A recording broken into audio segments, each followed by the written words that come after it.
Yes, alright. Kulisayo nnyo gy'obadde oli ku Yugi Updates TV kosinza obanga otuwuliza ebale kwekuumira ku mayengo gano gwe mukwano gwange ali eyampuliriza. Kakati be experts bafuddeyo nga bakuliddwamu Salaamu Musumba okusobola okulaba nga baboggolera ku ggye erya Uganda People's Defence Force. Bagenze maaso n'okunenya General Muhoozi Kainerugaba ne squad ye eya UPDF ogenda maaso nga balwanyisa bannayuganda okulwanyisa eggwanga Uganda ng'ate tebalina clear agenda mu ngeri y'obutamanya mu ngeri eri blindly ne bagenda maaso ne bateeka ku ggwanga ekkoligo mu ngeri ey'obutamanya ate nga tebalina na kigendererwa kiri awo wobanga obabuuzizza.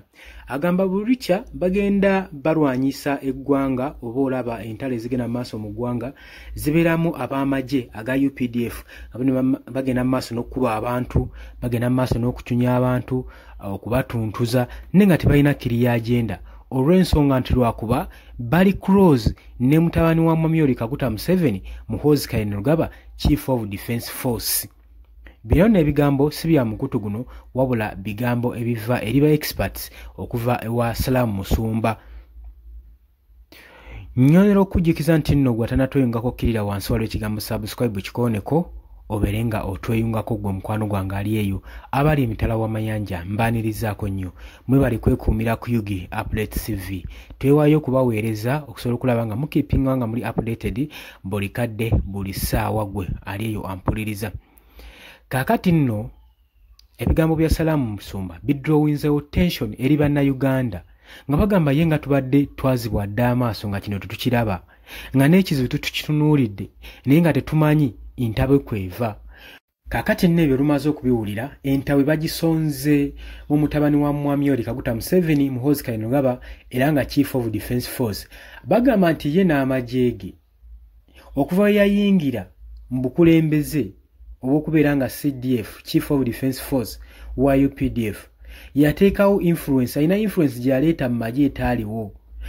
Magye agamba magye gayina empisa zaago era nga gamanyi ne boundaries we gayina okukoma. Naye Muhoozi Kainerugaba bukyanga ayingira system eyo yagitabangula era n'ateekamu influence etasaanidde egenda mu maaso n'okupika ab'amagye ogenda maaso n'okukola ebikolobero n'okwenyigira mu bikolobero.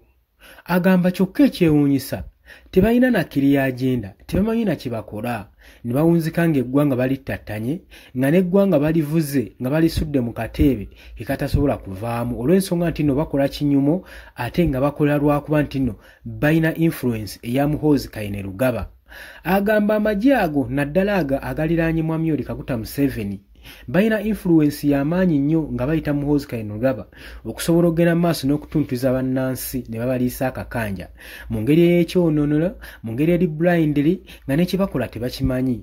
Tujjukira bulungi nnyo gye buvuddeko emabega nga eri mutwe awambiddwa yakawambibwa jjojjuuzi kabonero akakulaga nti aba UPDF era be baali benyigidde mu kikolwa kino baalabibwako mu byambalo bya SFC nga bagenda maaso n'okubanga benyigira mu kikolwa ekyokuwamba edi mutwe. N'oluvannyuma Muhoozi Kainerugaba yavaayo ne yeewaana nga bwe yali amuwambye era nga muterese mu basement ye ng'agenda gezaako muyigiriza Lunyankole. Oluvannyuma yalabibwako ng'avuddeyo n'ebisago eby'amaanyi ng'asigazaako nakikuba mukono. Ebintu ng'ebyo bigenze birabibwako mu ggwanga lyattu Uganda. Tujjukira bulungi nnyo akalulu akawedde aka by-elections ak'Kawempe North nga Nalukoola agenda maaso n'okubeera nga akakasa abantu abamu constituency ye ng'agezaako bamatiza mu campaign ekyaliwo. Gavumenti batwandiise gavumenti yagenda maaso n'okuyiwa amagye aga UPDF omwali abajje aba SSFC ne bagenda maaso ne bakola ebikolobero eri bannayuganda abasinga naye nga oba bitunuuliddemu yali asinga okuwaga ye Chief of Defence Force Muhoozi Kainerugaba, Mwami Kaguta Museveni gw'asiiba ng'ayaayaanira ng'amwagaliza entebe y'obukulembeze era ng'alina essuubi nti gw'agenda ossikiza ku ntebe y'obukulembeze. Baakuba abantu ne babamenya, abamu ne bakwatibwa, baasibibwa, ababuzibwawo baabuzibwawo. Naye nga bino byonna ebitongole ebikola security agency eziri connected ku Chief of Defence Force abali close ne office ya Mwami Kaguta Museveni. Ne twebuuza omugaso gwa UPDF oba gw'eggye ekkulu erya Uganda gweguliwa gweki. Twalaba nga bafuna n'amaanyi agawamba activities exercises ezandikaalingiddwa electoral commissions ne bagenda mu maaso n'ogetinga involved mu polling station zonna mu ngeri y'ekyonenero. Bino byonna bigenda mu maaso n'okugwawo. Obuvumu bwe boolisa nga bakola ebikolobero bino mu kamera nga tebalina nakutya kikulaga nti waliwo eddoboozi ery'amaanyi eribatuma okugenda okukola ebikolobero nga bino. Kakati abaka ba expert bagamba nti wabeewo nga parliament egetinga intervene ebiyingiremu bakole reforms eziyinza okuba nga zikugira UPDF amagye gonna security agency obutenyigira mu bintu bya politics na bya kulonda banywereze eddala babiteekeko natti babeere nga babisuula muguluka kubanga njagambye nti nno ejje lyakolebwa era lyayisibwa mu parliament y'eggwanga Uganda nga mulimu articles eziri kugira okubanga lyenyigira mu byobufuzi nga lyo lirina sigala nga liri neutral nga liweereza side zombi, side eri ku government ne side etali ku government, sako ne side eno erwanyisa government. Naye kakati government yeegumiridde omuze okukozesa amagye okusobola okulaba nga yeekuumira mu buyinza n'okulwanyisa opposition n'okusirisa amaloboozi gaabo abagenda mu maaso n'okulitisayizinga enkola ya gavumenti embi egenda mu maaso n'okuba nga erabikibwa ku bannayuganda, otuntuzibwa, okubibwa, okusibibwa saako n'okuwambibwa.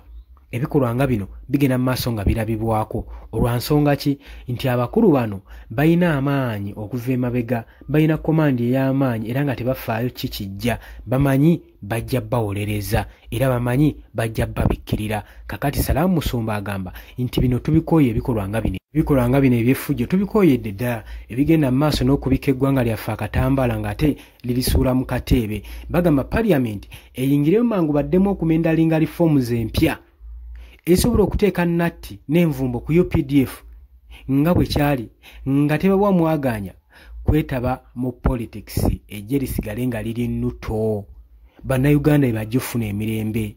Agamba Muhoozi Kainerugaba mutabani wa Yoweri Kaguta Museveni nga tannabiyingiramu nga tannafuuka chief of defence force, amagye gaalina empisa, amagye gali limitive nga kwegamba gamanyi we gakoma, gamanyi ekyokukola, galina kuprovidinga ggwanga, kusavinga ggwanga so si kutuntuza bannansi baalyo, kukubibwa, kubamenya, kubagolola ttumba, ebikola ng'ebyo ebyobbakuba ne babafuula ekyokuttale. Si bokka wabula bano tebatya n'abaka ba parliament abasinga ba MPs kasaabeera nga bakimanyi tali ku ludda lwa gavumenti bamutowera order n'asobola okuba nga atuntuzibwa. Kati ebikolwa nga bino bannayuganda bagamba babikooye, babikyaye, tebagala kuddamu kulaba ku bintu bifaanaganako nga bino. Era bagamba bagenda kulwana n'obwezigingirire okulaba ng'enkola eno bagiddibya. Obadde oli ku Yugi Updates TV nga kosinza obba ng'otuwuliriza ng'otannatweyungako nnyongera okugamba kirya wansi ekigambo subscribe kikooneko obeere nga otweyungako. Nagambye gwagala otusindika obuweereza bonna osobola okuyita ku namba y'essimu eri ya WhatsApp waggulu ku channel yaffe ojja kuba ng'otufuna. Mbaagala nnyo, mweraba.